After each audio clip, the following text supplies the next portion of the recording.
Good morning and welcome to the National Cricket Stadium here in St. George's, Grenada for the fourth day of the second season of the Dream 11 Spice Isle T10 tournament. Today we greet you with the news that we have quite beautiful sunshine here at the National Stadium, quite hot early in the morning, quite contrast to yesterday when we had a ding-dong battle with the rain, but we are grateful that we were able to get 3 results on day 3. Today it's quite beautiful sunshine and a nice breeze blowing across the ground. That's the weather-wise, and it's quite pristine conditions, good conditions for cricket. The first match on day 4, we will witness the Ginger Generals. They're coming up against Saffron Strikers. Ginger Generals so far would have had 2 wins from 2 matches, an excellent victory yesterday against Nutmeg Warriors, and the Saffron Strikers who would have had 1 win from their 2 matches, the other being a defeat. We'll go pitch side for the toss, and then when we come back, we'll go and show the team list. Welcome to the toss for the first match on day 4 of the second season of the Dream 11 Spice Isle T10 tournament. It's match number 8 between the undefeated Ginger Generals, who is 2-0, and the Saffron Strikers, who has had mixed results in their 2 match. We have here at the toss the match referee who's going to be overseeing the toss, and the 2 captains, Roland Cato, the home captain for today, Ryan John, the away captain. Mr. Match Referee, is over to you. This is the coin we're going to use. This is tail, this is head, then captain, you will spin. Head. The call is for a head, and Ryan John once again has called successfully for a head. Ryan, 2 matches, 1 win, 1 defeat. What are you going to be doing in the third match? We're going to have a bowl first again. You seem to be banking on your batsmen to come good in the second half of the inning again. Yeah, definitely. As I said earlier, we have a well-balanced team. It's just about coming out and execute, and hopefully we could be victorious at the end of the game. Yesterday, we'd have witnessed a very frustrating game as a result of the rain, but you guys were able to win it on the Super Over. Must have been a thrill going to the Super Over and emerging victorious. Yes, of course. I mean, you never know what could happen on the day, but it's just who hold the nerves and make sure that your team cross the line. In terms of the squad composition today, any changes from yesterday? No, same team. All right, well, bowling first, what total you think would be a good one you guys would want to restrict them to? I will definitely try to get them under 100 and try to chase that. All right, well, Ryan, all the best for today and the rest of the tournament. Thank you very much. All right, Roland Cato, being asked to bat first, and batted first yesterday, had a very good partnership up front between the opening pair. I'm sure you'll be looking for more of the same. Yeah, most definitely. If we won the toss, we'd also send them in, but they won the toss and sending us in yesterday. We had a pretty good day. The openers gave us a wonderful start, so it's all about coming back today and doing what we did yesterday. All right, keeping the team on the performance yesterday. Good opening partnership, but the batsmen in the end probably would have still not been able to accelerate as you would have wanted them to. Yeah, after getting that start, we was eyeing like 150 list, but nevertheless, I think credit must go to the next team. I think that they stuck to their plans at the ending better than they started. They bowled well, and credit must go to them also. Ginger Generals, 2 wins from 2 matches. Confidence must be high within the squad. Yeah, most definitely. 2 from 2. Confidence in the squad. It's just about going out there and doing the basics right, trying to get everything game, just keep improving as a team, and the result take care of itself. All right, any changes from yesterday's match? Yeah, 1 change. Adrian goes out and Mason comes in. All right, well, Roland, we want to wish you guys all the best for this match and the rest of the tournament. All right, thank you. All right, so that was the toss match here. Just to recap, Saffron Strikers, they've won the toss and they've inserted Ginger Generals into bat.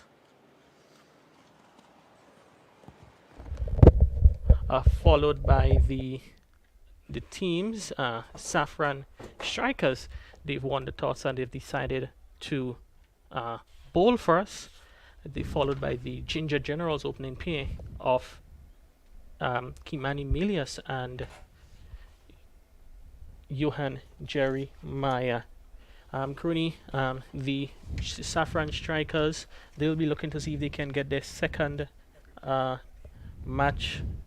victory in the tournament, already 1 from 1, and you probably would want to go through the team list for the Saffron Strikers. They're even for this match. Saffron Strikers, Ryan John captain, Jevan Andrew, Ryan John captain, Jevan Andrew, Kem Charles, Heron Campbell, Dylan Douglas, Jelani George, Nico B. John, Michael Joseph, Lyndon Lawrence, wicketkeeper, Darius Martin, and Josh Thomas.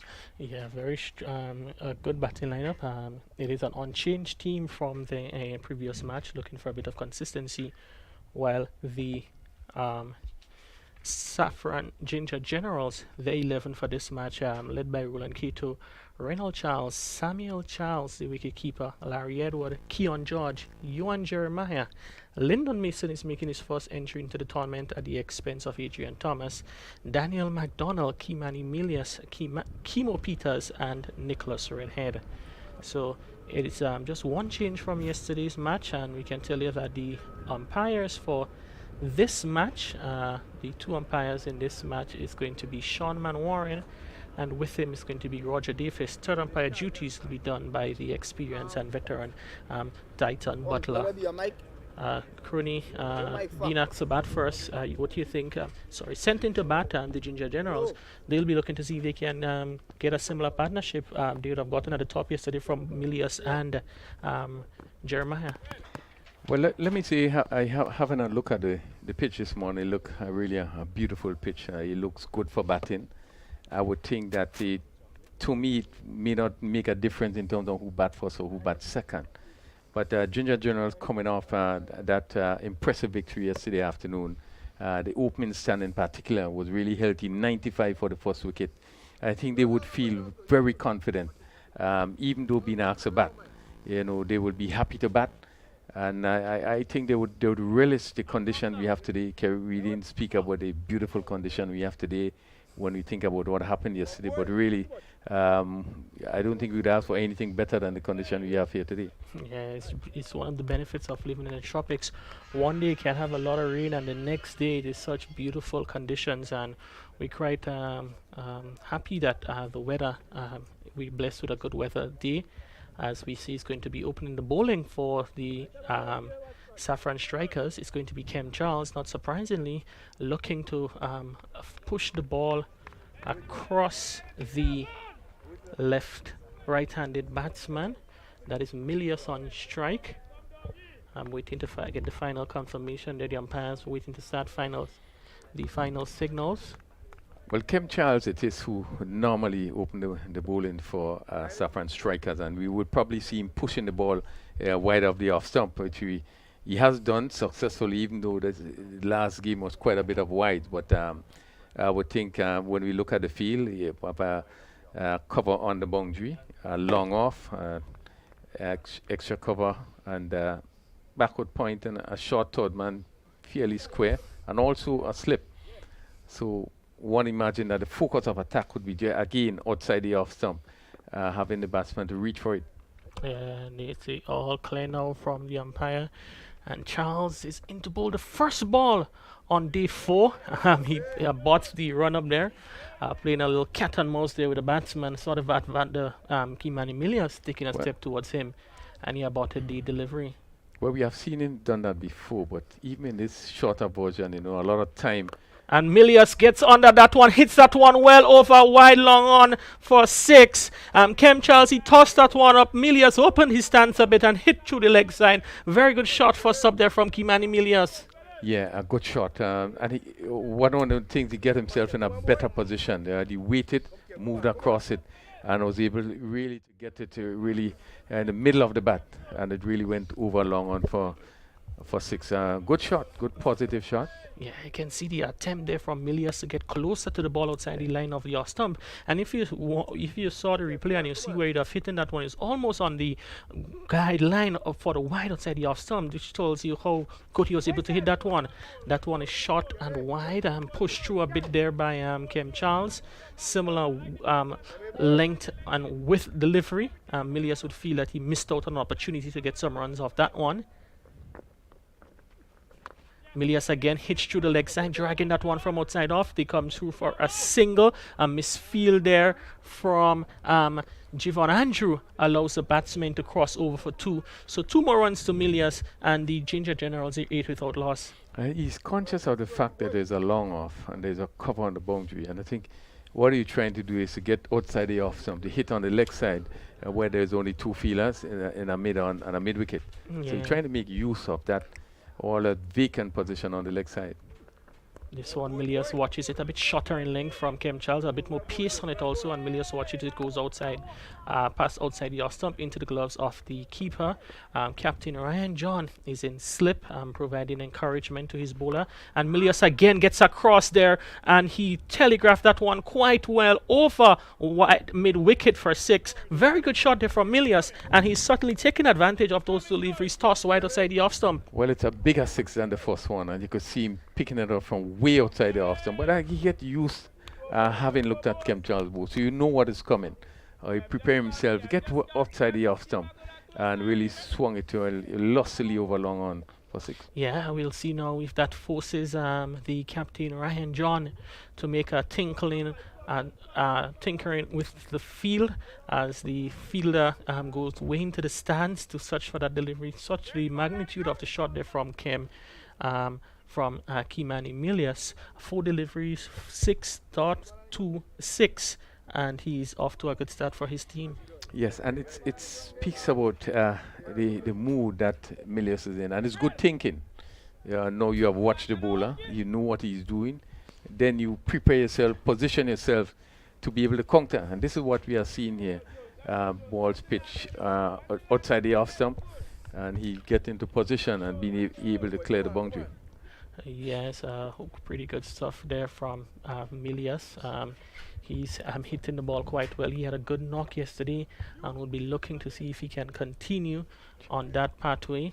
As we see once again Kem Charles for the final delivery of the over.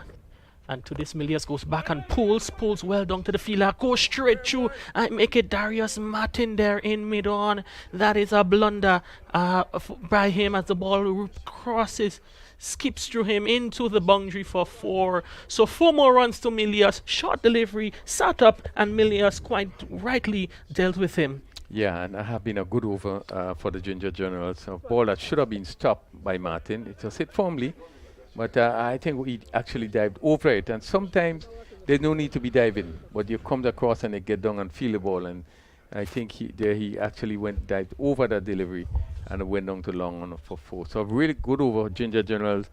Continuing from where they left off yesterday in really opening stand, Milius picking up 18 runs in that over. And after 1 over, it's 18 without loss. Yeah, very good start there by the pair, Jeremiah and Milius again. 18 runs of first over off the bat of Milius. Now Jeremiah has the opportunity to face first up to Darius Martin. We know he's a bowler who prefers to bowl in his early over, back of a length. We'll see if it's going to be similar action, and we see the field set. Kem Charles is deposited on the deep backward square boundary. Short mid wicket is going to position, and the other fielder outside the circle, that would be third man. So Crony can be a bit of short bowling, maybe short on outside the off stump. You already saying that? Well, this is how he have been bowling before. I want to expect he probably try to see what he get out of the surface, but as I said, looking at the surface, he seemed to be pretty good. I doesn't expect the short delivery to give much of a problem to the batsman, Johan Jeremiah, as we saw yesterday. And this one is a well-pitched delivery, open out for the face. Oh my goodness, taking on Mikel Joseph there in backward point. He just opened the face, guided to Mikel Joseph there, who came in like a tracer bullet. And Kimani Milius, he was struggling there. Fortunate for him, the ball was not able to hit the stumps. Yeah, very fortunate as we look at the replay there. The ball was traveling quickly to point. Really, I don't think the judgment was right, but good attempt.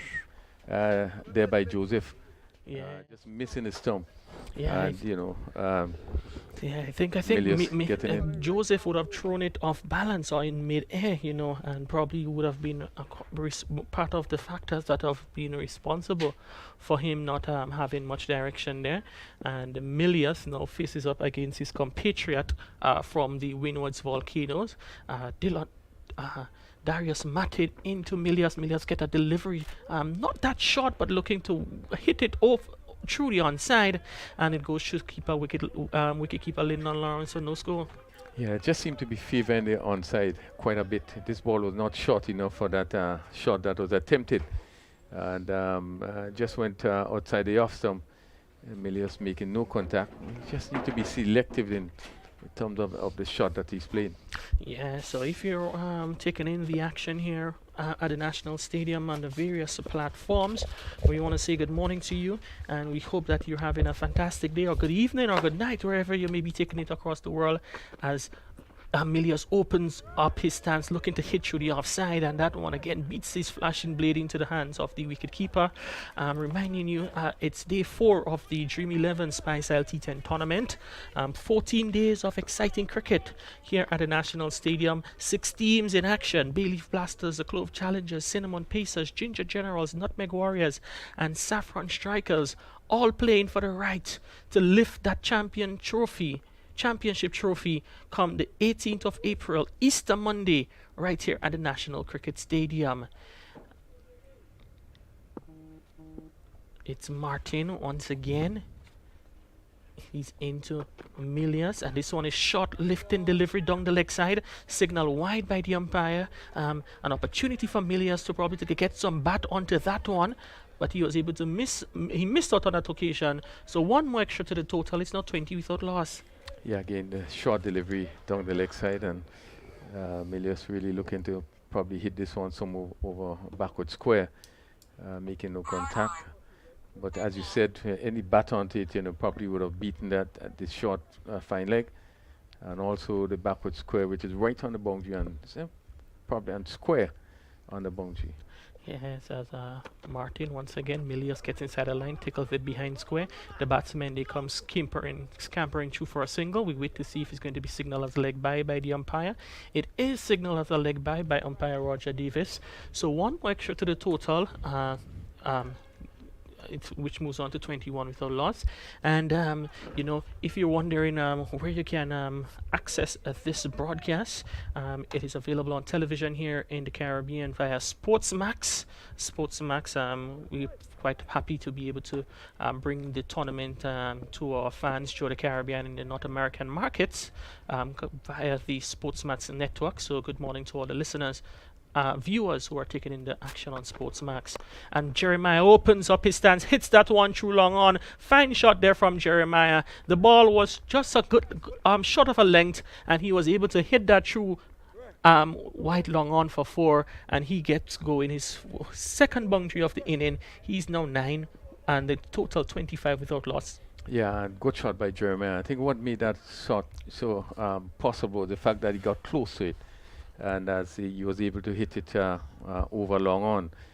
We have seen him play yesterday afternoon, and in that same area, hitting over the fence for 6, and really is showing some really good talent. He has been striking the ball well, but as I say, his movement, his positioning, it makes it so essential for the shot that you are playing. Yes, Jeremiah comes inside the line looking to pal that one. Martin saw what he was up to quite early and decided to bowl the slower ball there. So good bit of cricket there from Darius Martin. He saw that Jeremiah moved early and he would have responded quite well. So after 2 overs, it's 25 without loss. Yes, sensible thinking there by Martin. One remembers Jeremiah hitting a 6 from that end yesterday in the reverse sweep, and he actually tried it there, but he had to wait.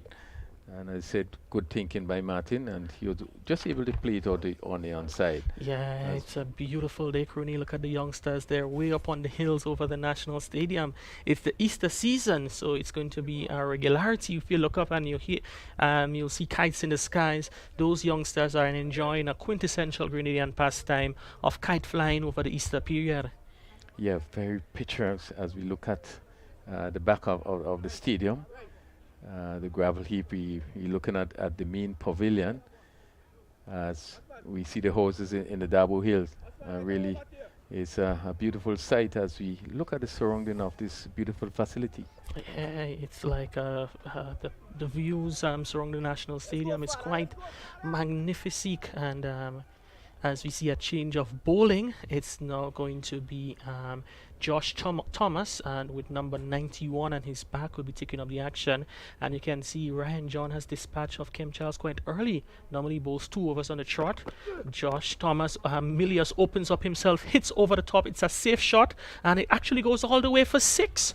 Pretty good shot there from Milius. It was not one you thought you'd have been in total control over, but he got a nice meaty blow onto that one over the extra cover for 6. Well, the timing was good because you could see that really he was not in the best position, but he seemed to have timed it to take it up on the bounce and lifted it over extra cover for 6. And not is a good shot. I think it's the result he wanted, but I don't think Thomas would be too put off because really he was not in control of that shot. This one again, Milius gets inside of the left one, clips it through wide fine leg for 6. The keeper down for 4. Kem Charles, who was just about 10 yards away from that one, he could not have gotten close to that one. Fine shot there from Milius, picked up the legs of 4, and he's looking to continue the advantage. They're already 35 without loss in the 2.2 overs bowled. Yeah, good shot. Just lifting that left leg and clipping it over backward square. Charles is more forward square, and it went down to the boundary for 4. Just speaks of the quality of the wicket. You can play shots. You just need to get into the right position and timing instead of looking for too much power at time. Just get into the right position. This is what he did. Just came back and clipped it over backward square. Yes, as Thomas once more. Milius opens up himself, looking to swipe that one.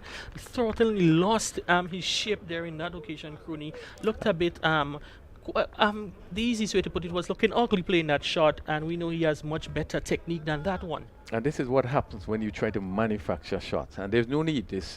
We are only in the third over. It's 35 without loss, and you're trying to make a shot. And in normal position, you're inside your wicket there. You still would have been able to play the ball 2 minutes because of backward square. Whereas he pulled away and tried to pull with it, really putting himself in an awkward position. As we see the change there, Kim Charles is brought in from the backward square to a normal square leg. A long on goes back, and Milius again advancing, got himself in a difficult position there to play that one. It was not that short, and he was already advancing to the bowler. So they cross over for a leg by, brings Jeremiah on strike, and I think Jeremiah will be quite happy to relieve his colleague Milius, who was in an almighty, in a compromising position there. Yes, again, Milius looking to hit on the onside. Again, pulling away. Moving further to the leg and trying to hit on the leg. This one just coming off his body. Will be advised to continue. Just try to play the basics and wait for the bad balls. Yeah, it's going to be Josh Thomas for the first time to Johan Jeremiah. Jeremiah gets a shot wide one through the gloves of wicketkeeper Lawrence. As we wait for the signal, it's a bye. Reminding that Lawrence would have gotten a knock while keeping yesterday. For the last couple of overs, it was left to Javon Andrew to complete the innings behind the stump, and made a fumble on this occasion. A good comeback so far from Josh Thomas after conceding 6 and 4 off the first 2 deliveries. Yes, he would want to finish strong. He has conceded 10 runs so far in the over. And that one is going to be wide outside the off stump. It is signaled wide by umpire Man Warren. He doesn't want to get too close to the hitting arc of Kimani Milius, as you have seen earlier on in the over. He's quite good hitting through the offside. Yeah, the length was good, but it really was a bit too wide, and it moved further away. You see Milius having the stretch. Made no contact. The feel for Thomas, a short third man, the backward point, square cover and a mid off on the offside. That one shot on his ball them. Kimani Milius pulls that one onto his stump. Shot delivery rising, and he looking to hit it on the onside that he attempted many times in this over. Got an on the edge on into his stumps. Bowled for 4. So Milius goes back to the pavilion for 28, and the Ginger Generals have lost their first wicket at the end of the third over for 38 on the board. Yes, and that would have been expected, the way that they have been playing those short delivery. Look at the pull, we have seen him do it a couple times in the over, and there again the ball was short. To look at his position and trying to pull that ball from outside the off stump. Now if you would have put that right foot just across a bit really would have been in a better position to hit that ball. He took the edge and came back onto the stump. But well-deserved wicket, 38 for 1 after 3 overs, as the captain Roland Keto makes his way out. Yeah, with number 75 on his back, would be looking to see if he can establish a partnership now with the opening batsman Johan Jeremiah. We're going to see a change of bowling. It's going to be the captain Ryan John, who has taken up the action. And Crony, this tournament, we'd witnessed a number of overseas players. We started with 13, but unfortunately 2 had to withdraw because of injuries. So we'd have lost one of the Vincentians, that is Kenneth Demba, and one of the Dominican players, Gillon Tyson. They would have had to be replaced. So as a result, now we have 3 Dominicans in the tournament, 3 St. Lucians, and 5 Vincentians. A total of 11 players, non-Grenadian players in the tournament. Quite a huge number, and it's certainly a plus for the Spice Island T10 tournament. Yeah, very much so. Really good to know that we have our partners from the other islands be involved in this tournament. Shot rising delivery, Jeremiah looking to hit through the onside, rushed into the shot there a bit. Ryan John is not known for extra pace, but you can see that one. Good bounce off the wicket and rushing Jeremiah a bit. Yeah, a good delivery, quick delivery, and one expect that the pitch is going to play probably a lot faster. Being yesterday with the rain and so forth, he didn't get a sort of sun, but today really sunny and bright. One expect that it's really going to come through off the pitch today. Yes, and looking to see if he can stem the tide a bit, Ryan John. His team is already going over 12 runs, conceding 12 runs and over. As he's in once again to bowl to Jeremiah. This time Jeremiah gets one sliding down the leg side. A big appeal there from hit on the pads, and big appeal there from the captain Ryan John, signal as a leg by umpire Roger Davis. But Crony, the angle that John was bowling from, as we look at the replay, that one was going to continue carrying on down the leg side. Yeah, hit outside leg stump. Really not a difficult decision for the umpire, but John again continues to bring the ball right up. We've seen the first one was quick, sharp, a good length, lifting. I think Jeremiah would have been beaten in pace. They're looking to pull, and this one right up. And we see him in the last over, that super over yesterday, where he has been bowling consistently, bringing the ball right up to the batsman. Yeah, he's going to decide to come now over the wicket to captain Roland Keto. Keto, 2 fielders back on the leg side. And to this one, Keto drives down the ground, doesn't beat the fielder at mid-on. That's Nikobi John. So 1 more run to the captain. He's off the mark, he's on 1, and the Ginger Generals, they're 40 for 1. Another good delivery, right. Keto again looking for the drive, getting the bottom of the bat, and just rolling down, just past the bowler on the onside, and they pick up a single. But again, it's very difficult when you are bringing that ball right up to the bat. Very difficult for the batsman to get it away, particularly to play straight. Yeah, it's a good start so far from Ryan John. And this one, Jeremiah hits through the onside, squirts behind square, goes down into the boundary for 4. It was not where he was looking to hit that one, but at the end of the day, he gets 4 runs, and I think that is what's going to be most important to him. Ginger Generals 44 for 1. Yeah, again, another good delivery. Has come off the edge and just beat the backward square and go down to the boundary for 4. So John can't be faulted. It's unfortunate that it take the edge and went down to that position for 4, but he continued to keep it right up. It's a final delivery now to the 2 more deliveries to in the over. Left-handed Jeremiah advances, looking to hit over the onside. Actually doesn't connect that well. Ball goes out onto the offside for a single. So he moved 1 by 1. Jeremiah is now 10, brings him into double figures on 10. And the Ginger Generals 1 ball shy of over number 4. The end of the power play, they're 45 for 1. Yes, again beaten by pace. Just one delivery to go, but again Jeremiah looking to pull, and that ball really rushed into him. John just seemed to be extracting quite a bit of piece of the pitch. Oh, he's bowled him! Roland Cato looking to get across the stumps and hit that one over through the leg side. Again, the delivery was not that short, and I think Keto probably would not have realized he did not stray so far across the stumps. Ball behind his back, and the captain of the Ginger General goes for one. They're 45 for two at the end of the power play. Yes, and I think again he was beaten for pace. If you look in the pull, he wasn't in position. The ball was not as short as he expected, and it also kept a bit low, and really found himself really in an embarrassing position there, being bowled behind his leg. As he tried to, I think what he actually tried to do was, as he realized that it stayed down, tried to play down. But really, John had bowled a very good over. I think it was a quick over. That delivery also was very quick. And Keto was also beaten by pace. Yeah, it's excellent over there from Ryan John. 1 for 6 from his over. And I think what was most noteworthy in that over, Crooney, you talked about his pace. Normally you'll see Ryan John looking to bowl a number of slower deliveries, but those was much above the average pace you'd have seen Ryan John would have bowled in that over. And it was pretty, and probably his quickest over he has bowled for the tournament so far. But yeah, I think he's been encouraged in terms of the added encouragement you're getting off the wicket, and he really came to really quickly in that particular over. Yes, as we see, it's going to be George Thomas, the police officer attached to the Coast Guard Division. He's going to bowl his second over, coming in from the southern end of the ground into Jeremiah. And Jeremiah gets a short one, which he goes back and cuts, but goes straight down to the fielder at wide third man, which is Kim Charles, who does the fielding. So one more run to Jeremiah. He moves on by 1 to 11, and the Ginger Generals, 46 for 2.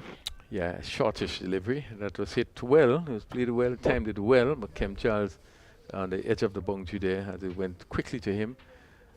Only allowed the batsman to pick up a single. Oh, that one there played on the... And he's given him LBW there. A slow, late reaction there from umpire man Warren. That would have been McDonald looking to get across the stumps and walk it onto the onside. Ball pitched just on about the leg stump, and he struck the batsman, and umpire man Warren judges him out LBW. He goes without scoring, and the Ginger General, they've lost their third wicket down. They're 46 for 3. Yeah, good delivery, although just pitched right up. Just seemed to be swinging a bit.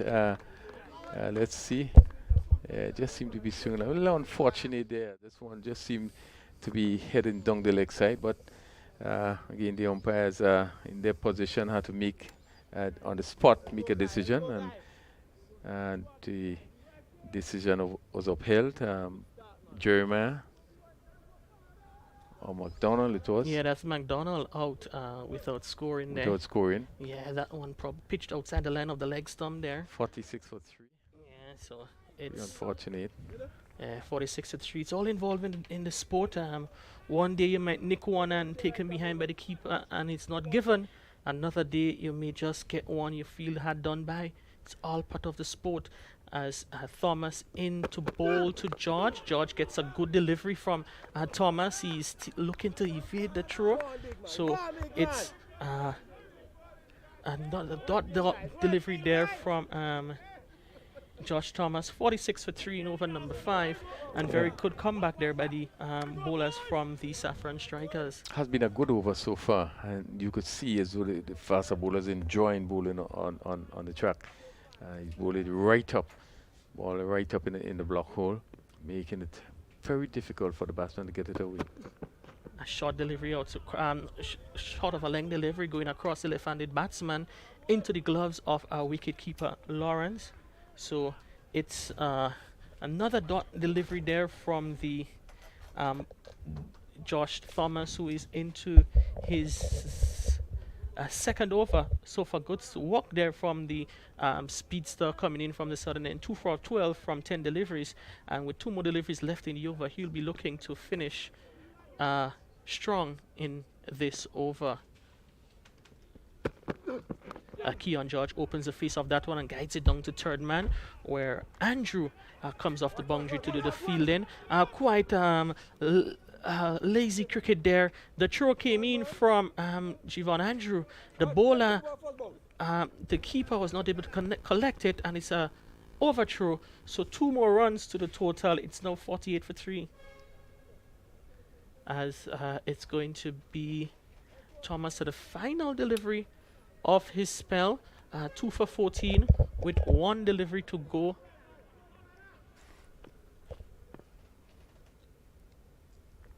Thomas to this one again. He gets back and guides it to the offside.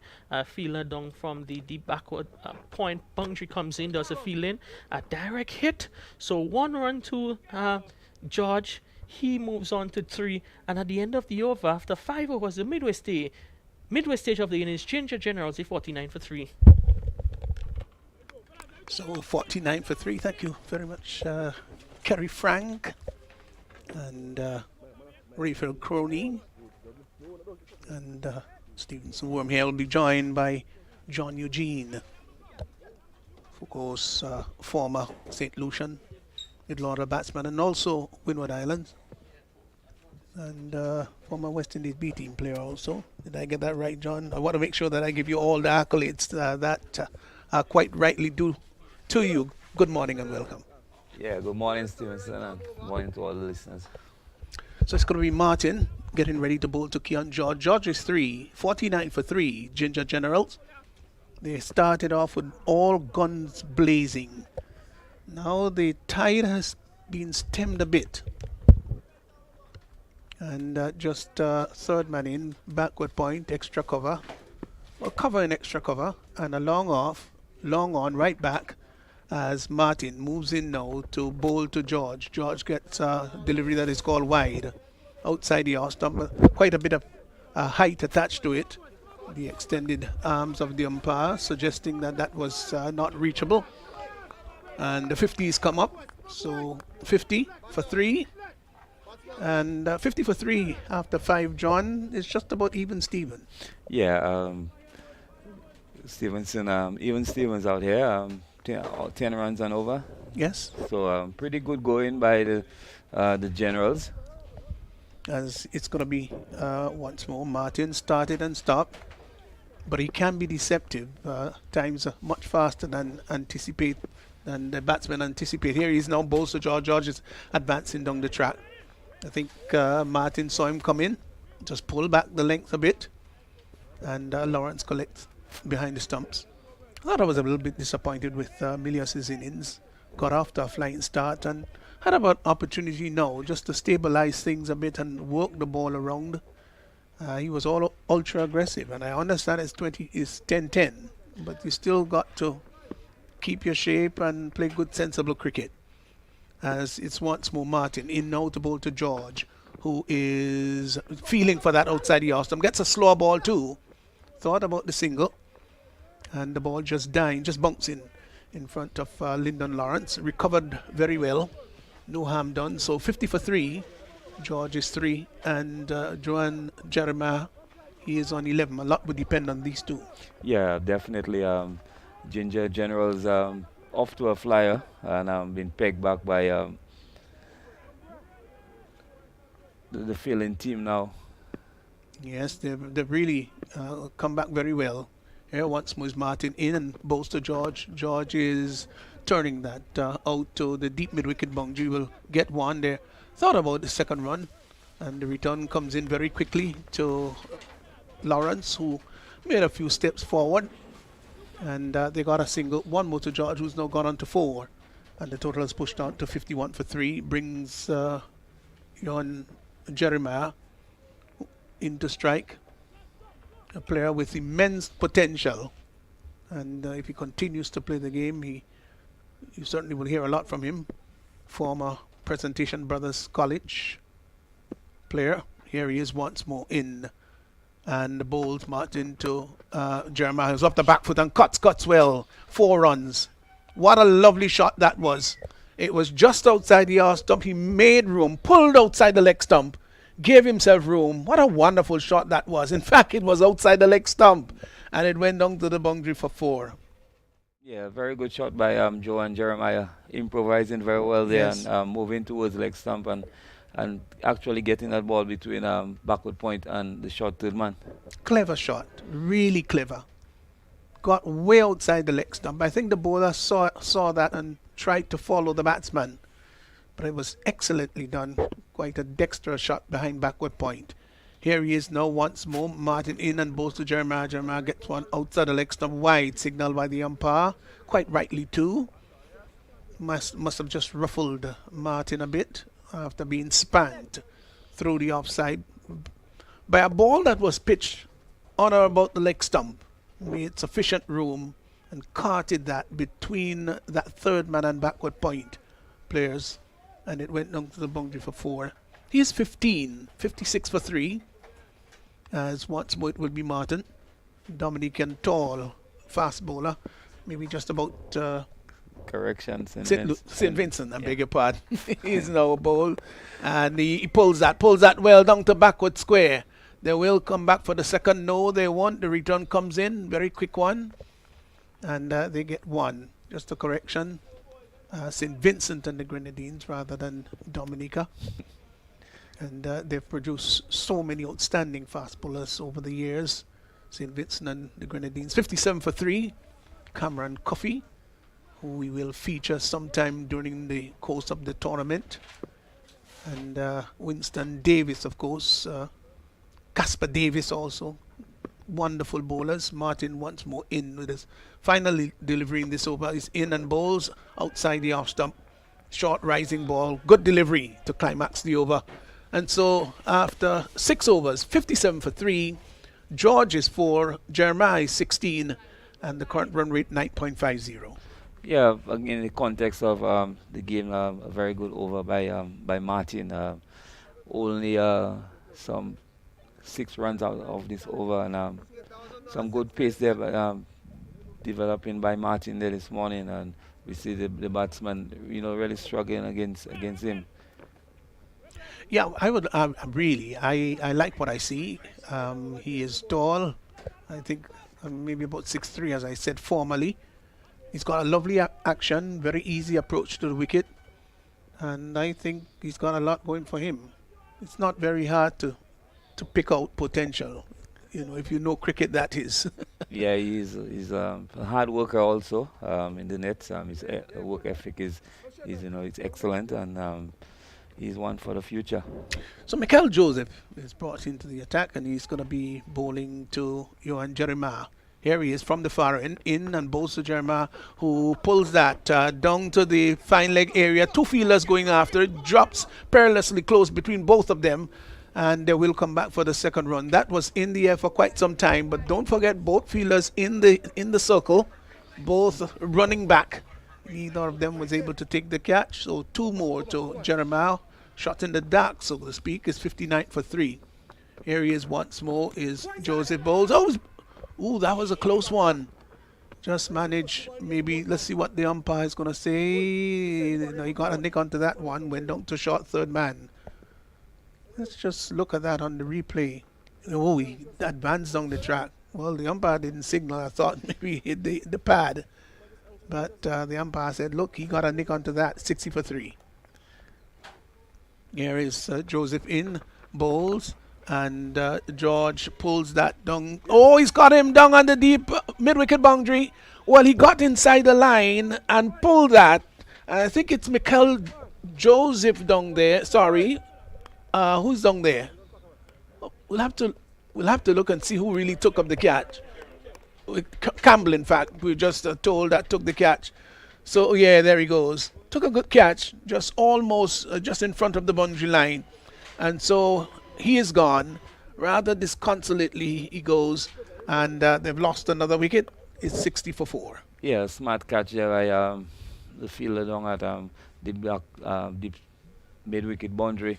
And the Ginger Generals losing their 4th wicket at 60. The run rate has just gone down slightly to 9.3. Ginger Generals of Jeremiah still at the wicket will be looking to go well past 100. Yes, but they'll have quite a task on their hand to do that. They've got under 4 overs to get to that 100 mark.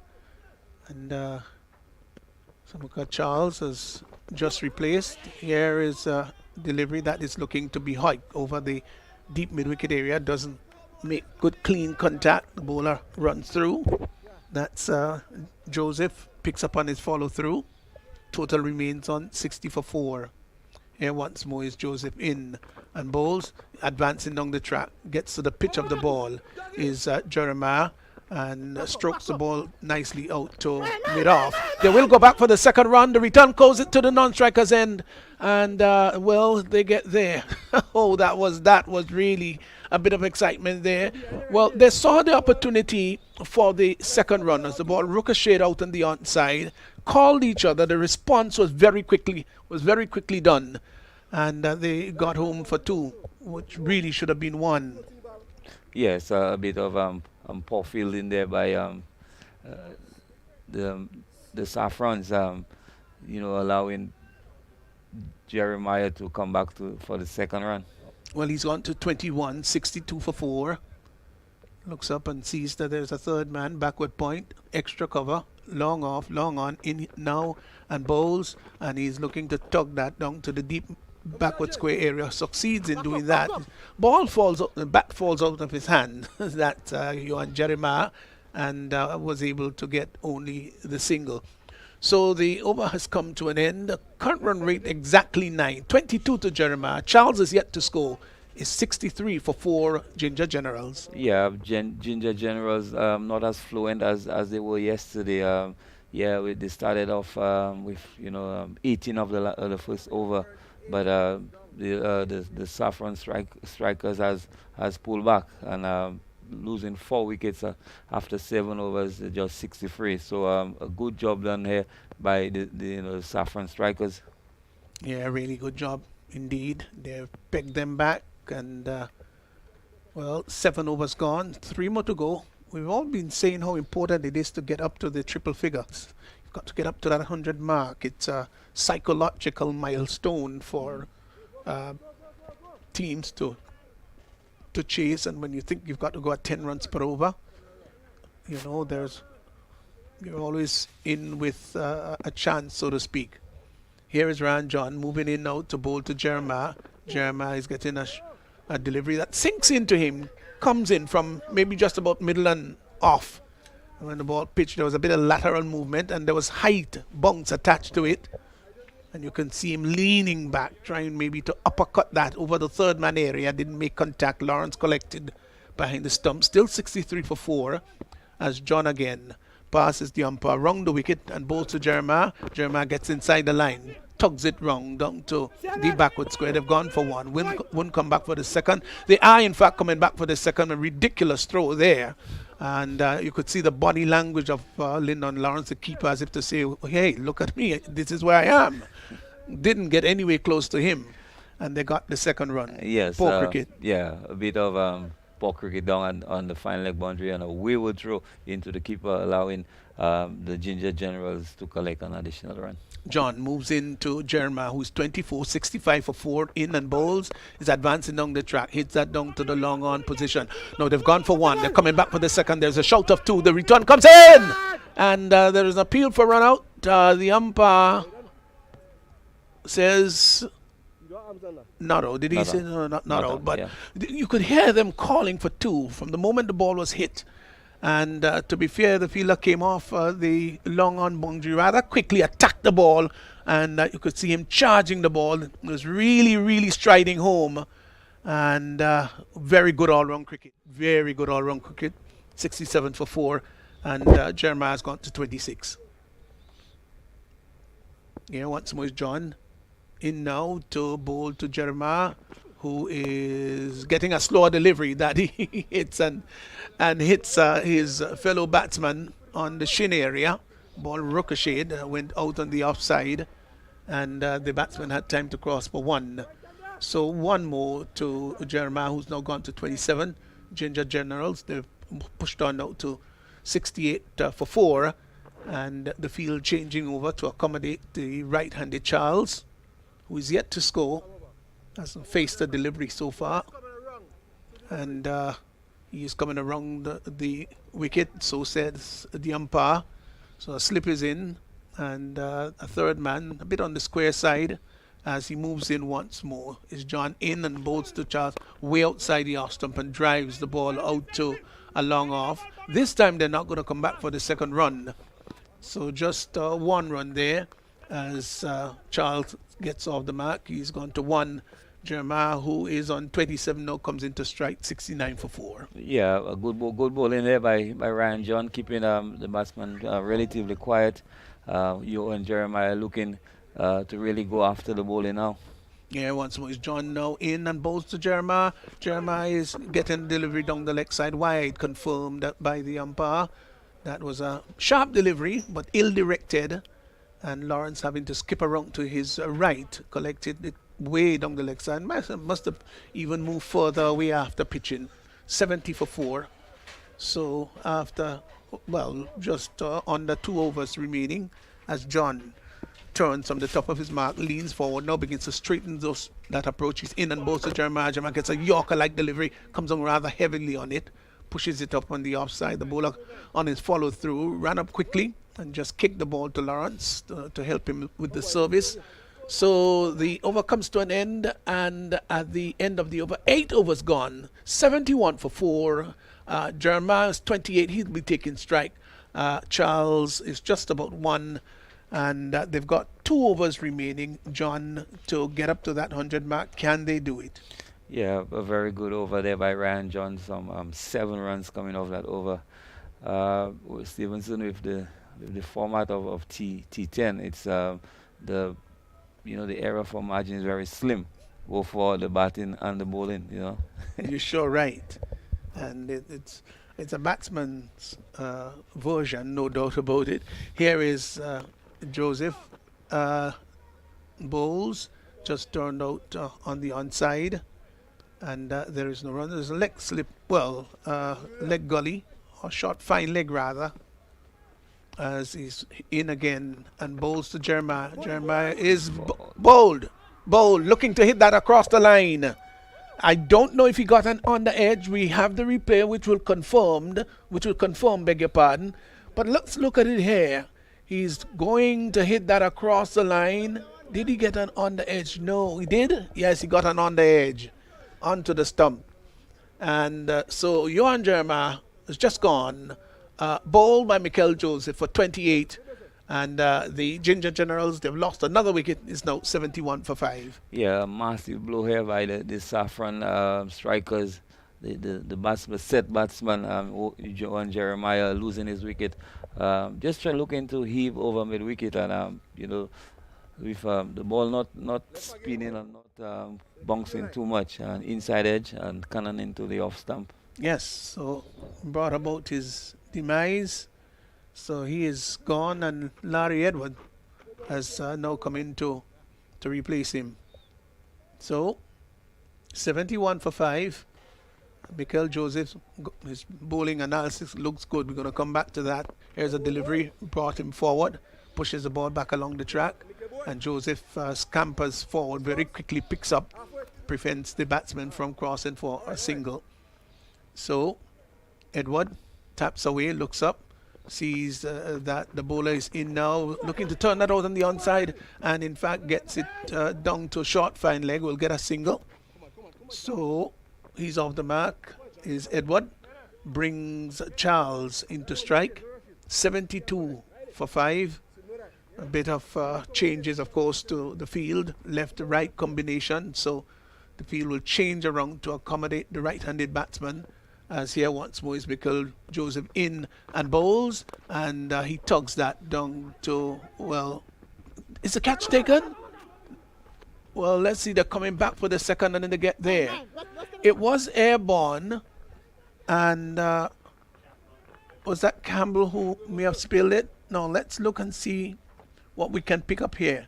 Big heave-ho. The ball, did it carry? Yes, it carried, but just wasn't able to hold on to it.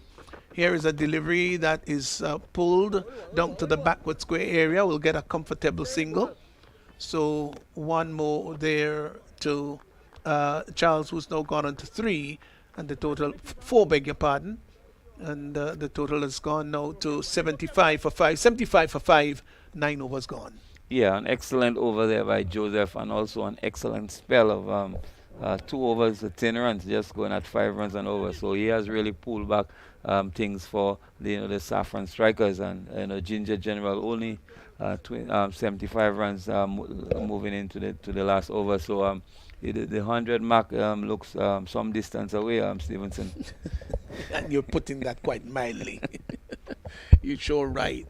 So the current run rate 8.33. This is the final over coming up. Ginger General 75 for 5.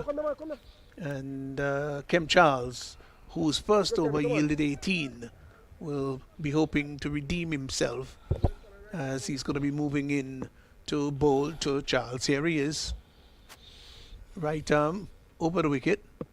And bowls to Charles. Charles is plays a shot in the dark, gets it down to short fine leg. They won't come back for the second. Thought about it, and will in fact go back. He had to really sprawl his way back, scamper back. And the issue is that they're trying to take everything here. Could hear them rather chirpy over there. 76 for 5 brings Larry Edward now into strike. Well, Larry believed he could clear the boundary. So Well, they'll need a couple of bigger shots here. You don't expect this last over, so to speak, and you can't get a boundary from it. I think they'll be disappointed if they don't. Definitely. Certainly will need to get about 10 in this over or above that. Here, once more is Charles in now to bowl to Edward, who is hitting that down to the catch is taken down at the deep square leg boundary.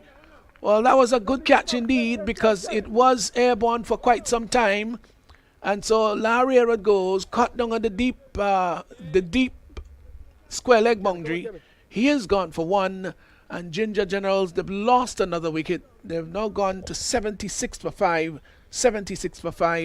and they've plunged into further and further trouble. Yeah, Larry Ed was just looking to help this one over mid wicket. Not a lot of effort into the shot, and just succeeded in finding the field on the deep backward square leg boundary, and Charles picking up his first wicket of the morning. Yes, he was expensive, as I said earlier on, in his first over, so he has redeemed himself. Kimo Peters comes in, but Charles will be taking strike. Short delivery outside the arse stump, and that takes the outer edge, goes down to third man. They're going to come back for the second. They've got to hurry. The return comes in, gone. Run out. Well. Run out. So Peters has been run out, and didn't look like to. The response was not very quick on the part of Charles, and there was a bit of start and stop, and that's where things went ugly. The bails whipped off, and so Ginger Generals, they've lost another one, as he's just been Peters run out there. A combination, a beautiful throw, good work there. Lyndon Lars taking off the bails, and so it's now all the 7s on the board, 77 for 7.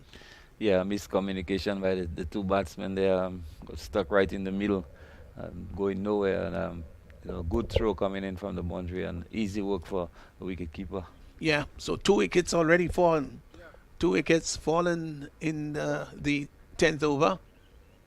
As, so all the 77 for 7. As here is Charles in and bowls to Mason looking to drives in the air just over the fielder there at backward point.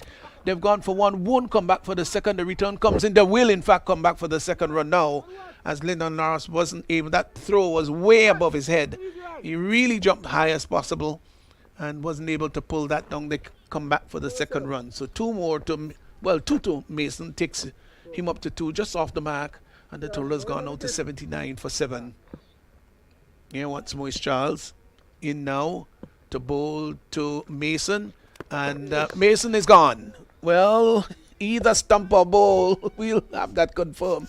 But he was down the track, and he missed everything, really missed everything, and Lawrence was right there. I think he must, here's advancing down the track, and the bails are spattered, taken off, and so he goes stumped there by Lawrence of the bowling of Charles. He's gone for 2, and it now looks a very sorry sight with the Ginger Generals. They're 79 for 8. Yeah, the batsman Mason never got close to this delivery, and the wicketkeeper just another easy stumping, and the Ginger Generals stump from 79 for 8 now, and the Saffron strikers pretty much putting on the grip on this game. Yeah, very good final over. They're absolutely good over ball there by Charles. Well, it's just a one delivery to go in this innings. 79 for 8. As Renald Charles has just come in, and he'll be taking the final delivery of this innings. There he is now, bowls to Charles, and Charles is hitting the ball down to long on. Are they going to come back for the second run? Yes, they will. The return comes into Joseph run out. So gone. Well, you can't blame them at all, Eugene. Yeah. The issue is that they wanted to see how they can get back for that second run, and in the end, wasn't able to make it. So the Ginger Generals really falling away quite badly, really quite badly, after having gotten off to a pretty good start. And in the end, they 80 for 9 of their 10 overs. So the run rate, I would think it's a modest 8. Modest 8, it should be pretty gettable. Yeah, disappointing end to the innings by Ginger Generals after such an explosive start. I'm sure they pretty much disappointed with the end result, and only 79 from 10 overs at just a run rate of 8 and over. The Saffron strikers would be relishing the opportunity to go out there and get these runs. Okay, I think we're going to get ready. We're going to give you the scorecard, but maybe prior to that, we'll just go down. We usually have our post-innings interview, and I don't think they're quite ready for us as yet. Not quite as yet. So, Milias was bowled by Josh Thomas for 28, 14 balls, 2 fours, 3 sixes. So it was a short cameo, and was a very aggressive innings indeed. Jeremiah was bowled by Joseph for 28, 23 balls, 3 fours. Roland Cato was bowled by John for 1. Daniel McDonald let me forward to Josh Thomas without scoring. Keon George, Campbell bowled Joseph 4. Samuel Charles was not out 6. Larry Edwards caught John bowled Charles for 1. They're not quite ready yet, so let's finish the scorecard. Lyndon Mason was stumped Lawrence, bowled Charles for 2. Renald Charles not out, run out by Joseph for 1. And Nicholas Redhead not out, no score. Just to give you a little bit of the bowling analysis. Now, are they ready for us? Yes, so let's go to the post-innings interview. Hey, thank you very much, Stevenson. With me, I have Ewan Jeremiah from Ginger Generals. Ewan, what are your thoughts on the first innings? Today it was, we got up to a pretty decent start. I think just coming down to the ending, we didn't finish how we like. I must give credit to the Saffron team. I think that the bowlers came out with a plan and they bowled to the plan. Your guys are defending 80 in 10 overs. What do you think? Any special plans towards defending this total? Of course, going out to defend 80, we always have to have plans. The bowlers for Ginger so far been bowling pretty decent in the tournament. After every game we go out and we analyze, and now it's just now is a new challenge, I should say, for the bowlers to see if they can defend 80. But I believe in my bowlers. I think we got what it takes to defend 80 runs. Well, all the best for the second innings, you and Jeremy. Thank you very much. We also have from Saffron Strikers, that's Michael Joseph. Michael, you bowled extremely well today. Can you tell us about your innings? Yeah, he basically just keep sticking to the plan, bowling hard, back off a length, and execute. Well, I think Saffron Strikers will be extremely happy with the 80 runs going from the 10 overs. What are your thoughts? Who are the happier members of his team? Basically, we can't really say happy as well, but because you have to go outside and play a second innings, and our batsman have to back themselves and try to get the total as possible. All right. Well, thank you very much. All the best. That's it for me from the middle. Back up to you, Stevenson. Well, just to go through the bowling analysis, both players just giving thoughts about their team's performance. Kem Charles, 2 overs, no maiden, 2 for 23, came back very well. His first over yielded 18. Darius Martin, 2 overs, no maiden, none for 14, bowled very well indeed and at times rather hostile. Josh Thomas, 2 overs, no maiden, none for 15. Sorry, 2 for 15. Picked up 2 very important wickets. Ryan John, who was very much a model of guile and deception, 2 overs, no maiden, 1 for 14. And Mikel Joseph, 2 overs, no maiden, picked up 2 for 10. So the Ginger Generals, 80 for 9, scoring rate of just 8 runs per over. So it means that Saffron will need to score 81 for victory. It is gettable. John, your quick thoughts. Can they run this thing down and run over the Ginger Generals? Yeah, it'll be an interesting run chase. Stevenson, yes, it looks 80. It's 80, but it's only 10 overs. If the Ginger Generals can pick up some quick wickets, early wickets, it could pose a challenge to the Saffron Strikers. But I think the total is quite gettable.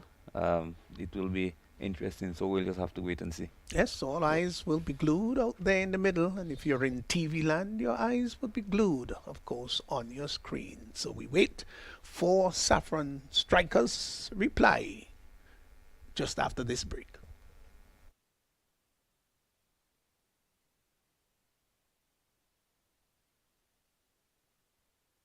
Live from the stadium that delivered that memorable and emphatic win to the West Indies, Grenada, comes the Dream 11 Spice Isle T10 2.0 cricket competition. 30 matches, 14 days of exciting T10 cricket action. 6 teams, only one will be champions. See the likes of the Spiceman, Andre Fletcher, Devon Smith, international players Kesrick Williams, Alec Atenes, and more. Support your team. Love the game. Dream 11 Spice Isle T10 2.0 cricket competition. April 5th to the 18th. Grenada National Stadium. Pure Spice of the Caribbean.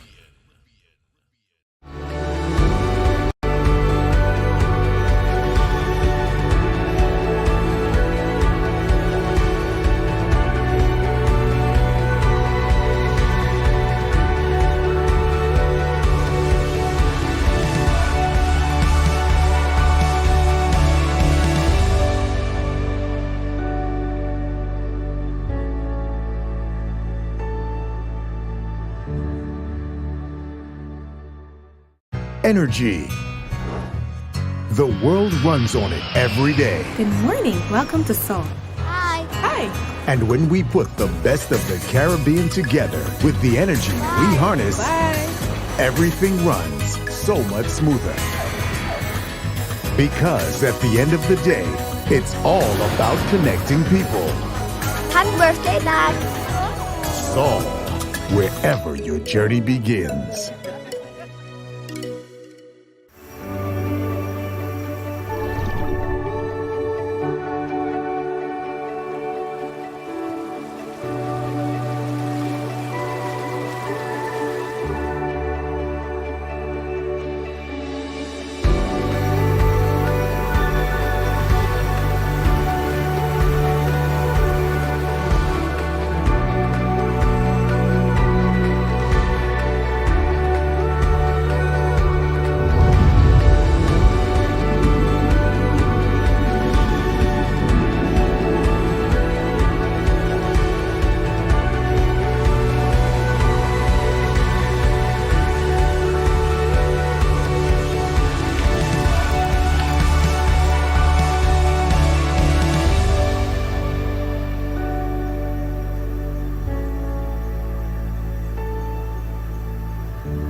Imagine having the home of your dreams.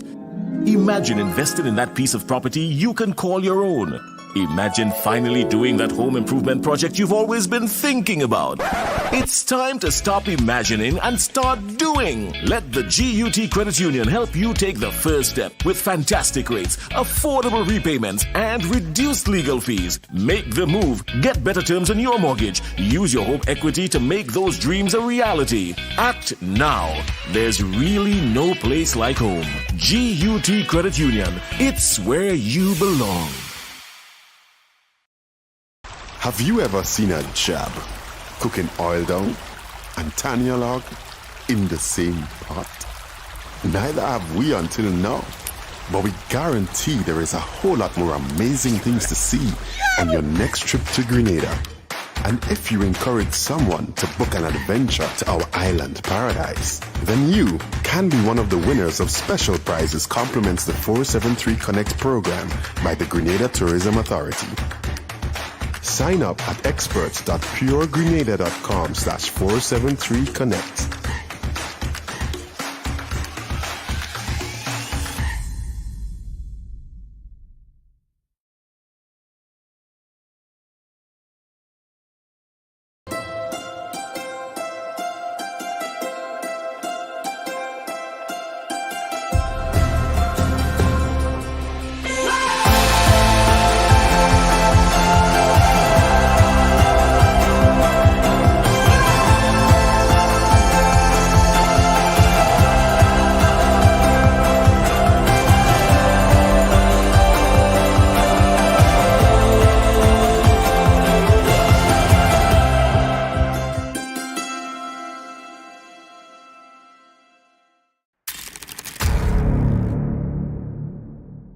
Deeply rooted in our rich ancestral traditions. Spice Mass, the return, a celebration of life. Welcome to Spice Mass 2022.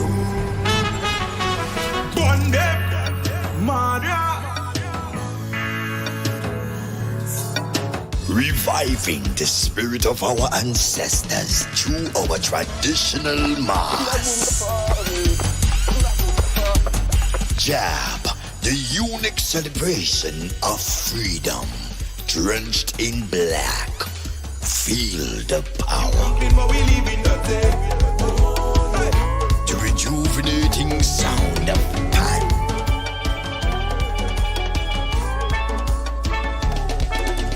A display of colors in fancy mass. And the rebirth of calypso and soca music.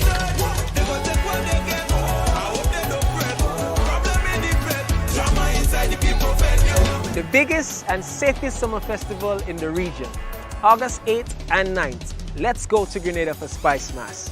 Call your booking agents and get your tickets today.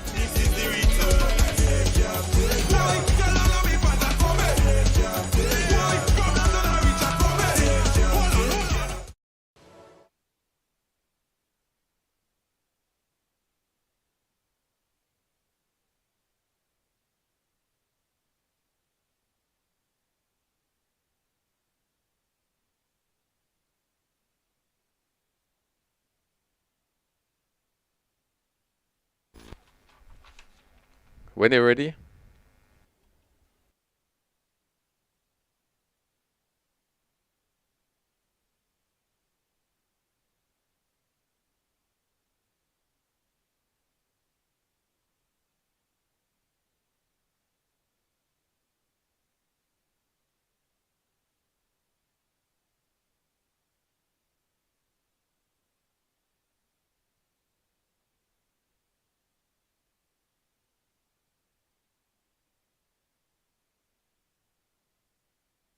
To 80 for 9 in their 10 overs.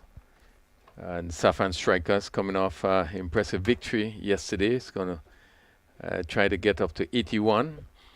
We are about to see the first ball. Facing is Lyndon Lawrence, right-handed stocky batsman, together with Heron Campbell. And opening the attack from this northern end, Larry Joseph, left-arm spinner from St. Lucia. He's coming around the wicket, ball given some air, driven to cover. The It's picked up by the cover fielder, and there is no run. But Denoy welcome really beautiful conditions for cricket today. Extremely good conditions for cricket. I think it's a very important game for the strikers. Yes, they have came off a very good win yesterday, super over. Yeah. And Ryan John in particular, who really bowled a really, really good over. I think they got up to 13 batting first. And this one is lifted over cover by Lawrence, and the fielder at backward point is going to chase after it. Then we beat him into the boundary for 4. Ball, give him some air, and a little wide up the off stump. And he really threw the bat at it. Yeah, I think it was a gift from Larry Edwards. I think Lyndon Lawrence is an attacking and aggressive batsman. Once you give him room, he would actually make good use of it, you know. So again, it's in his slot. So it's 4 without loss. A good positive shot by Lawrence. As we see that cover fielder just getting into place. Another short delivery, staying down a bit, and we would have seen today just a couple of deliveries kind of staying down a bit. Again, shorter in length. Lawrence looking to hit square. Another short delivery. This one is driven beautifully through the covers, and it's Captain K2 off tight, and he loses the battle, and it goes over the rope for another 4. Again, Edwards in this over being a bit on the shorter side.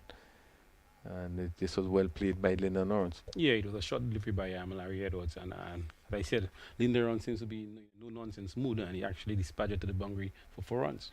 Yeah, this sort of player. But interesting that we saw the faster bowlers bowl this morning, and they seem to extract quite a bit of pace.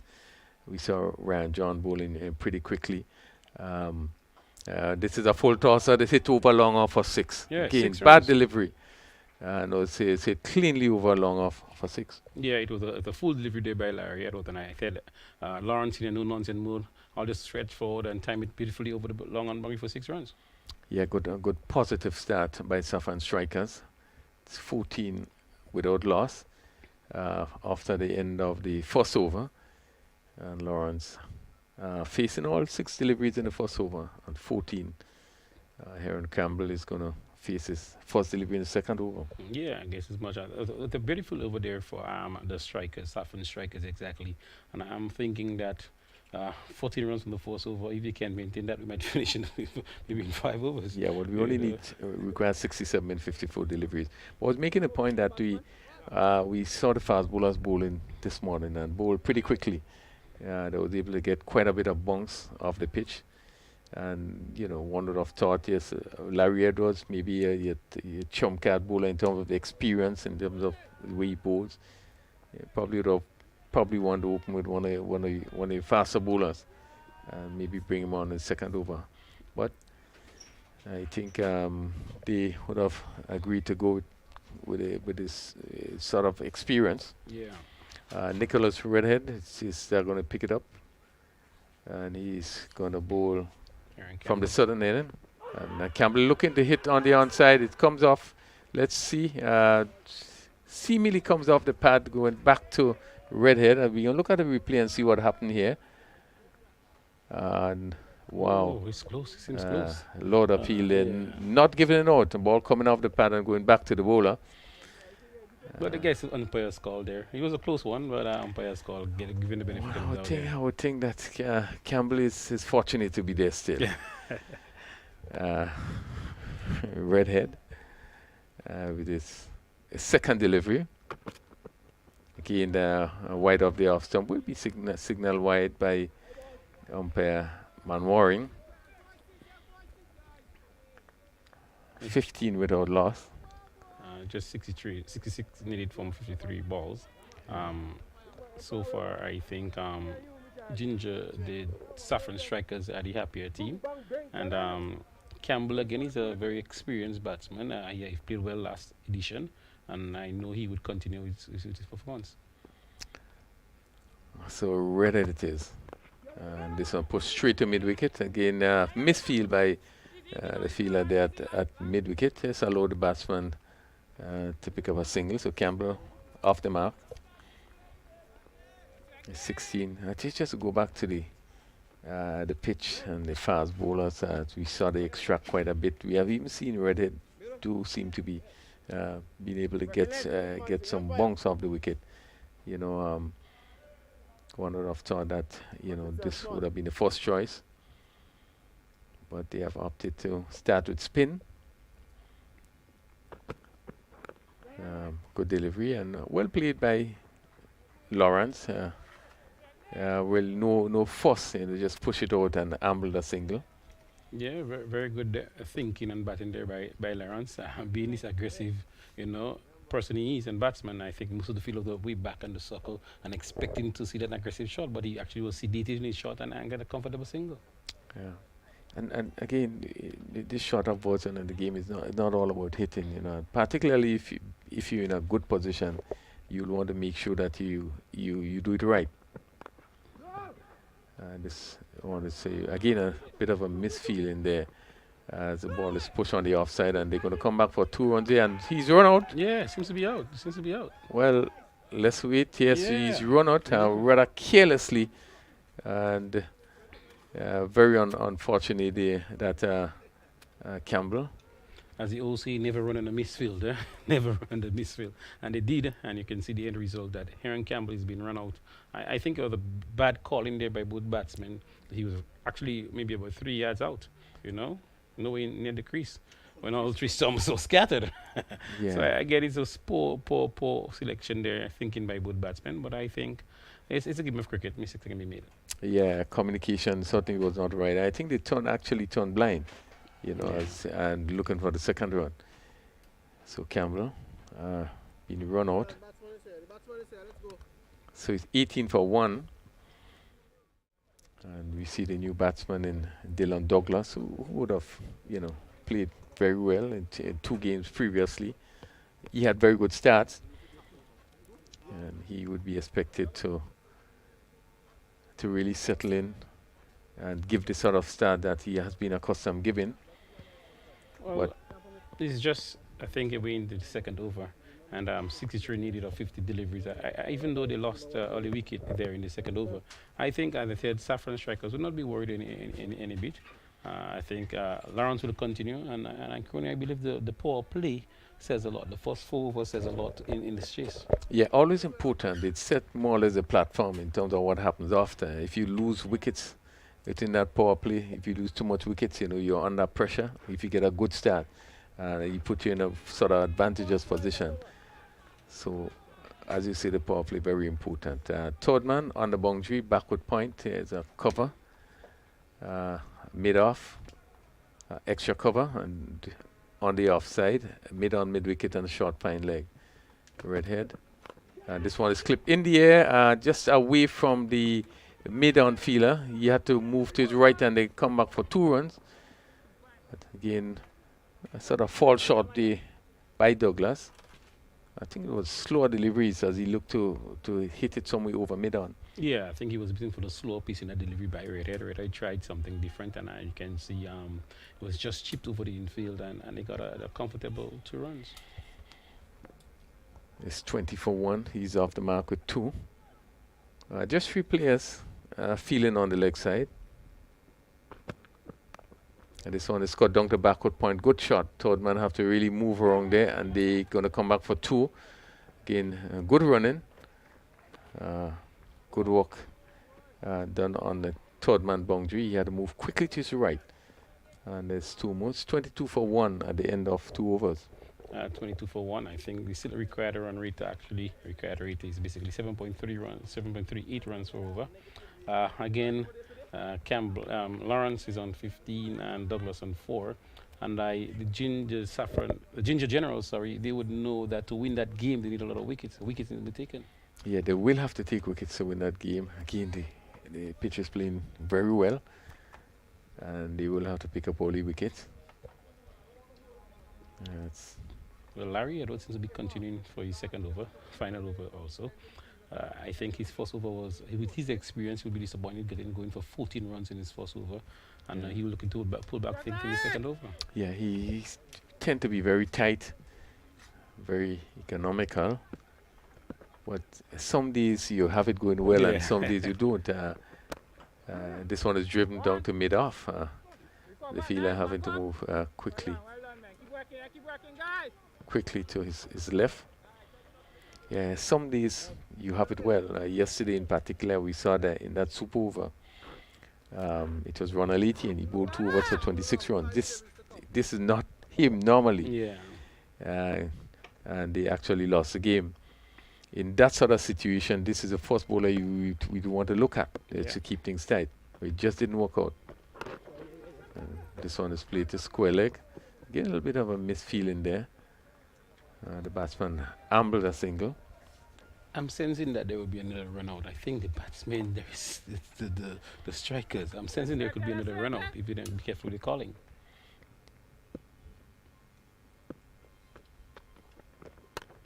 This one is through the covers for 4. Good shot there. Again, Lawrence just giving himself some room and smashing it through the covers. No one actually moved. And that went down to the boundary for 4. Yeah, it was another short delivery by Edwards. And again, this is bread and butter for Lyndon Lawrence. Lyndon Lawrence is a very aggressive batsman. He needs room. You got to bowl the ball closer to him, and then you might get better results. But once you give him room, he will actually attack and score runs. Yes, and you're so right here. Edward just seemed to be on the short side, which is really not like him. But it's a bad delivery and given the treatment. That he deserved. 28 for 1, strengthening up the offside field. Another short delivery, just pushed back to the bowler. Again, quicker one. And he pushed it back. Edwards moving quickly to his right to field. Yeah, another delivery that was on the shorter side, but he was closer to Lawrence. You see again, there is no room, and a good effort there by Edwards.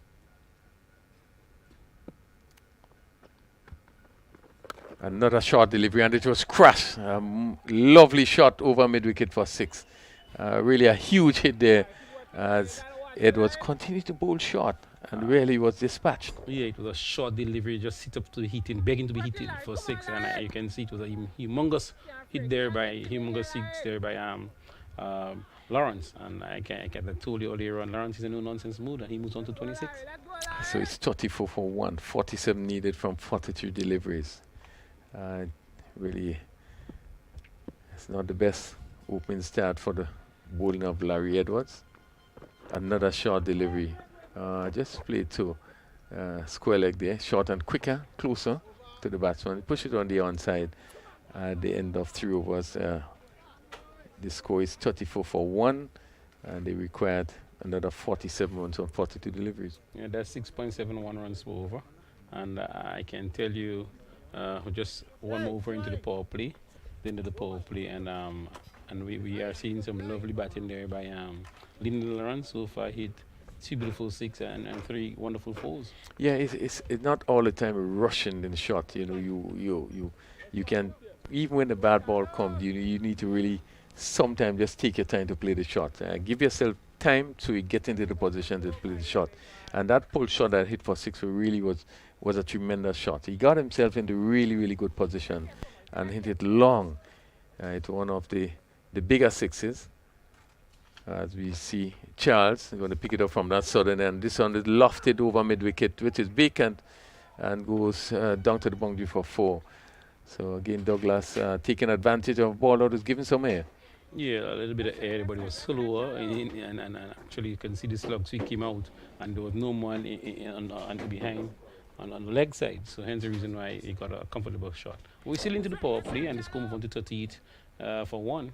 Yeah, and they're doing it right. As you see, he tried to get across that delivery and get himself in really good position, picked it up. This one is hit down too long on for another 4. Again, another short delivery, and he came back and hit it between the mid-wicket and the mid-on, which was just on the circle, and it went down to the boundary for 4. Very good batting there by and Douglas. I can see right now, being a bowler, being hit for actually 2 consecutive 4s, he'll be thinking. I think he'll be under pressure, and as you can see, a lot of field changes right now, and the generals are actually a bit worried. Yes, they will be under some pressure. And you made an important point. You know, sometimes we don't tend to see it for the bowlers. The first delivery, which was given somewhere, was hit over the top, and this one is hit to cover mid-off. Lawrence, and he's caught at mid-off. Again, slow delivery. Seems as though he actually had to wait for it there. Slow delivery.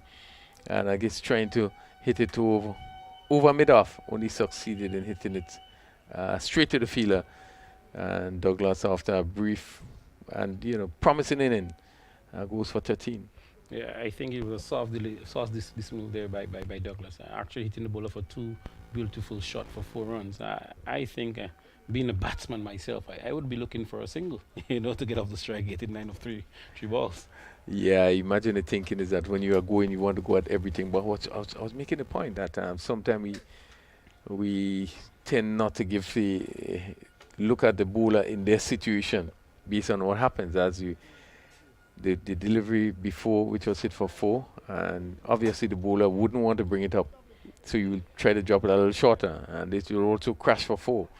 And he came back strongly to pick up the wicket.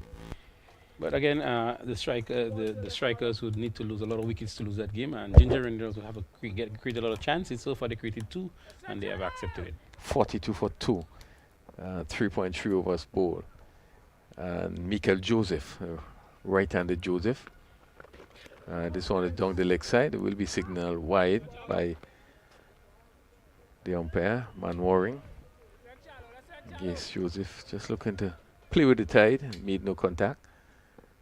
With just 2 fielders on leg side. This one is hit down to long on, and the ambles are single. So 37 runs required from 38 deliveries. Lyndon Lawrence 26.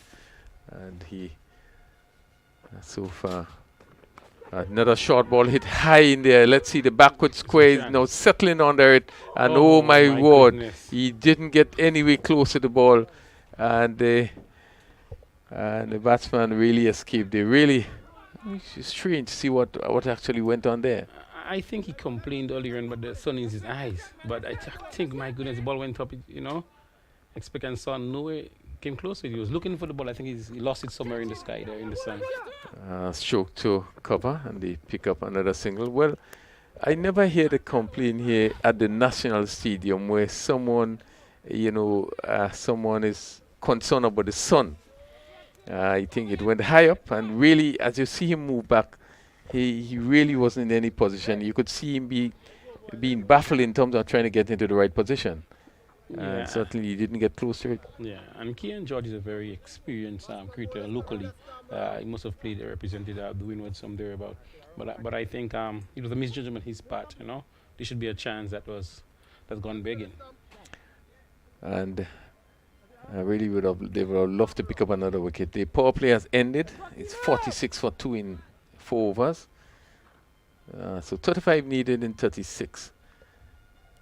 As Michael Joseph on 2. As he comes into strike, and he will be bowling, facing the bowling of Kimo Peters. A left arm spinner comes around the wicket. Again, another short delivery hit down to backward square. The fielder moving around, and just allowing the batsman a single. But again, Denroy, another short delivery. Yeah, I'm wondering why so many short deliveries are being bowled by the spinners. But actually, again, they have to defend 34 and 35 deliveries, and they have to be very tight. So Lawrence comes into strike. Ball given some air. He's looking for the big hit and made no contact. Again, this one is giving some air up a bit. And we see it, the batsman having little difficulty as he was looking again to hit that one somewhere over long off. That's the length you want. Just a little bit up there and just a spin away from the batsman. And that's a very good delivery there by Kimo Peters. This one hit down to long off. Keon George is in that position. So Lawrence pick up one more. He moves to 28. It's 48 for 2. Left arm spin off Kimo Peters again, giving some air, which has pushed down to long on. And he too pick up another single. Again, nice delivery, giving some flight. And there's a better start there. That's a very good start there by Kimo Peters. I think he needs to finish off the over. Yeah, conceded just 3 over so far. Hit straight back to him and drops. Another chance to Lawrence there. As that ball was hit firmly back to him. He got both hands hit.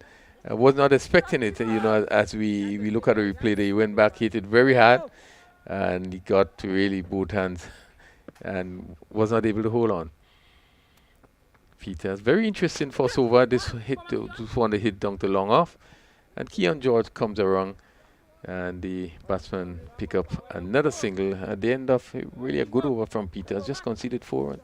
Yeah, very good over there by Peters. I think there was a chance gone down in that over.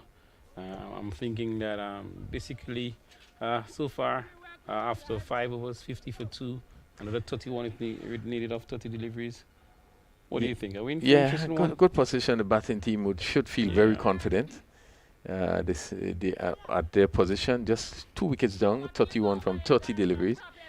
Lawrence continued to fight on. He's on 29 from 17 deliveries. Michael Joseph 4 from 4 deliveries. And they would feel that they certainly are in a better position. Pick up another 2 points in this game. As Reynald Charles continues.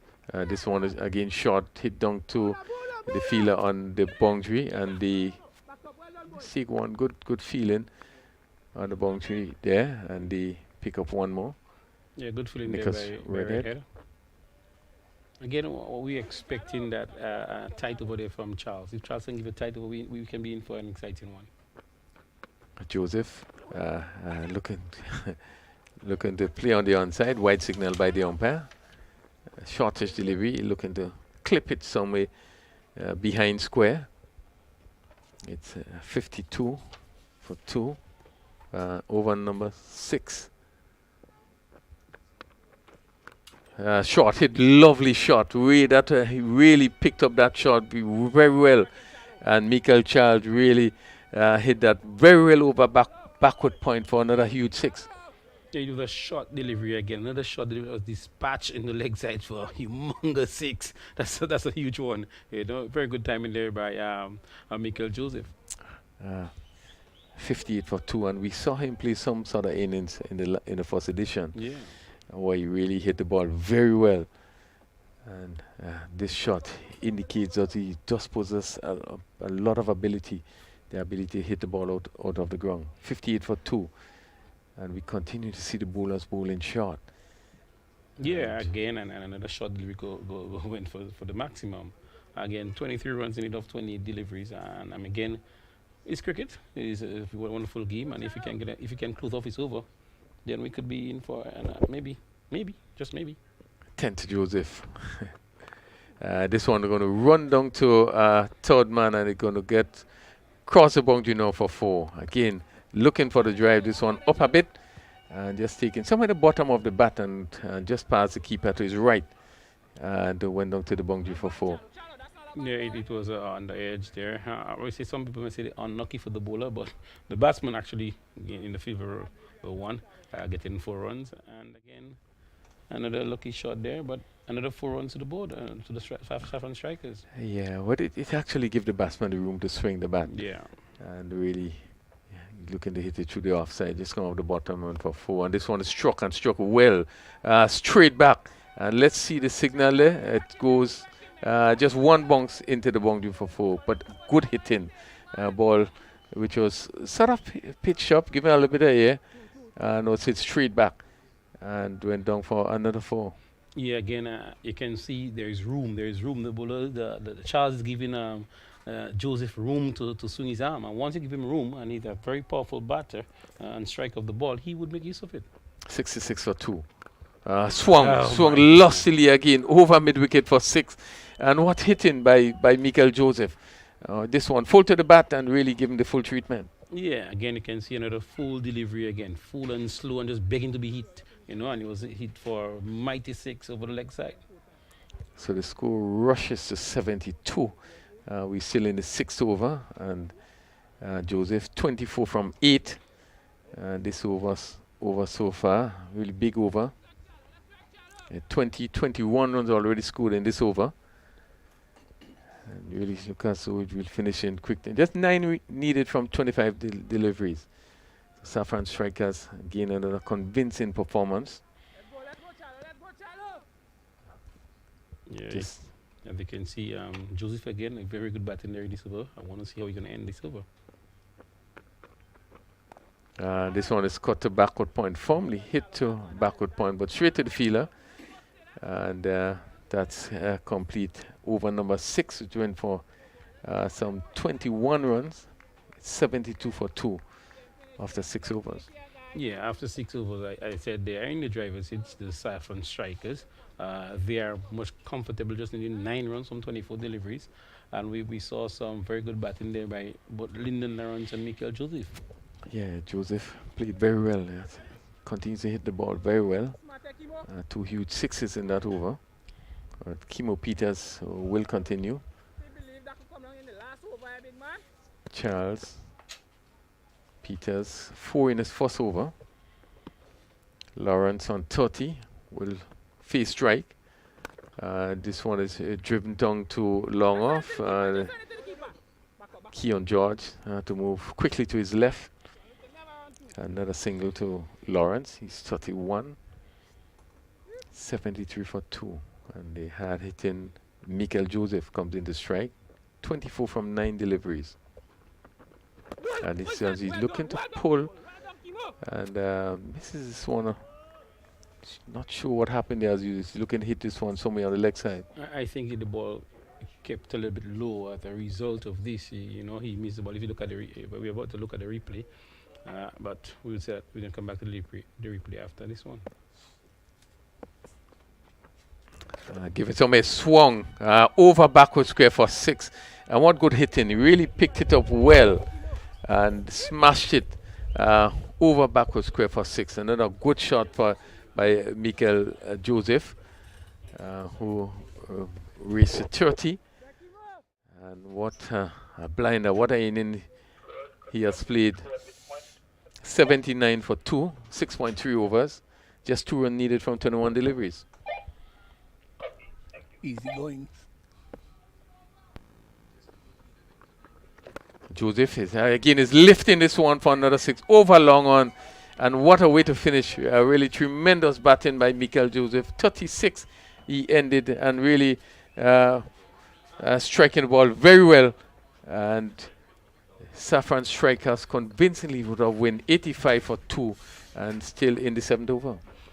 Now that is what you call good, clean, authentic, genuine hitting. Nothing slugging, nothing sluggish, but everything was coming practically from the middle of the bat. I enjoyed that innings. Yes, Lawrence got to 31 of 19, but this innings of 36 of 12, to me that was special. Yeah, it really was really good hitting. And, I continue to say that, as you rightly said, it was not slugging. It was really positive batting, hitting the ball well, getting into position. Well, I think it's so important to be able to hit the ball as you want to. You need to get into position. And you were doing that. And really was able to hit the 6s, long 6s. And not seemingly looking to go for the power hits, but just getting into position and striking the ball well. Really has been a good inning by Saffron Strikers, won by 8 wickets. Really good inning by Michael Joseph. Fantastic innings by the burly, strong man. He hit the ball very well, and it's always good to have a good player like Michael Joseph who can use the ball well and also hit the ball well. So Lawrence not out 31, really batted very well indeed, and Joseph not out 36. So I guess we're going to look at the scorecard. Yes, Lyndon Lawrence not out 31, 19 deliveries, 27 minutes, 3 fours, 2 6s. Heron Campbell run out just for 2, just 3 deliveries, 6 minutes. Dylan Douglas, who really looked also good, went for caught by Charles for 13. And he's faced 8 minutes, 2 fours in that inning. And we had the Michael Joseph coming quickly, 36 from 12 deliveries. But 36 12 deliveries, 11 minutes, 2 fours and 4 sixes. And Ryan John didn't face a ball. And he scored 85 for 2 in 6.4 overs as we await. Just look at the bowling. Larry Elder, 2 overs, no maiden, 26 runs, no wicket. Nicholas Redhead, 1 over, 8 runs, no wickets. Reynold Charles, 2 overs. He went for 34, just picked up 1 wicket. And Kimo Peters, 1.4 over. He went for 17, didn't pick up a wicket. But really that over from Charles Day, really I think Day Joseph took in really advantage of really swing things across in that particular over. So first wicket went at 18, second at 42, and these two quickly put on 43 to bring victory for Saffron Strikers. Yeah, it was a great victory. It was done with consummate ease, 85 for 2, and Lawrence played his innings and played his role very well for 31 not out. But gosh, Mikel Joseph, 36, really batted very well, and I think Denroy is there for our post-match interview. Thank you very much, Stevenson. Right with me, I have Mikel Joseph for his bowling performance and batting performance. So he will be awarded the man of the match. So Mikel, just have before you get you be awarded your token. Tell me about the innings out there. Yeah, basically just sticking to the plan and playing basic cricket and positive as always. Yeah, you batted extremely well. You seem to be hitting the ball better than any other batsman while the others were struggling. Tell us, was it just poor delivery or just good execution? Basically, you won't choose it as poor delivery, just good execution and playing at every ball on its merit. Yeah, well, you did well, you played well, and congrats for the man of the match. You may be presented with your token. All right. So thank you very much. This is the man of the match, Mikel Joseph. Thank you very much, Stevenson. Quite deservedly too. Man of the match, Mikel Joseph really bowled very well and batted very well too. 85 for 2, Saffron Strikers in the end overall overhauling the victory target, and they won quite comprehensively indeed. So that brings the curtain down on our first match today, and of course we're going after our second match. That'll be Cinnamon Pacers. They're coming up against Clove Challengers, Clove Challengers, and that match is going to start at 2:30. So we have at least an hour break here. Some of us will get something to eat or drink, as the case may be, a little bit of a siesta maybe. So until that time, when we will have that second match, please enjoy that interlude.